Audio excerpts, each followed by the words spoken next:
Hey guys, it's Yusuf with Collectiv, and today I wanted to share a Microsoft Teams tip which I stumbled on by accident, and it's posting a poll or question in Microsoft Teams to get your team's feedback or response. And so it's super easy to do. It uses Microsoft Forms. So when you're in the channel that you want to post the poll to, you'll see all the various icons here that you can select when starting a new message. Here I have the Microsoft Forms icon that I can click. If you don't see it, you can click the ellipses and select it from there. But you go ahead and select it, and right away it opens up the Microsoft Forms app within Teams to create a new poll. And so you can post a question here with different options so that your teams within that channel can answer and you can see the results for it. So maybe I'm going to have something like vote for your favorite, let's say summer party theme. And I can put my different options here. Good old rosé all day. Maybe they'll just be drinking a bunch of rosé, I don't know.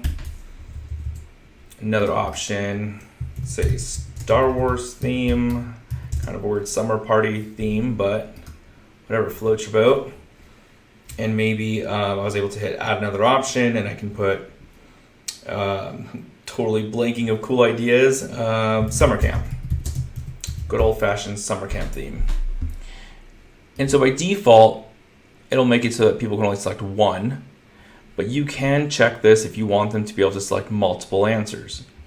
So I'm going to leave it unchecked so they can only pick one and hit next. I can now see a preview of what that poll looks like when I submit it through Teams. I can scroll down and hit send. Right away, I'll see two new posts from Microsoft Forms. So there is the actual message where they can vote on the topic that was posted in a new poll, as well as you'll see a second message for the results. So I can go ahead and select the summer camp theme and hit submit vote. Right away, I'll see that it's been updated, and I can see my response. I can see how many responses there have been, and as well as what's in the lead. Now let's say if I also am like, well, I also want to vote for Star Wars. When I hit submit vote, it'll update it. So it's making sure that I only got to pick one vote. So it's not going to tally multiple times for different answers. And when you go into the actual Microsoft Forms app, you'll see your form there. And so you can actually go back into Forms on the 365 app or the website and see all the votes there. You can also go in here and delete it. Now, if you do delete it from the web app, it won't be deleted from Teams. So I'll still be able to see it here. So even if you delete it from the Microsoft Forms web app, you'll still see it in the Teams chat. It won't disappear or anything like that. Now, another cool thing is you can also do this when you're in a meeting. So when you're in a meeting, you can do it within the chat.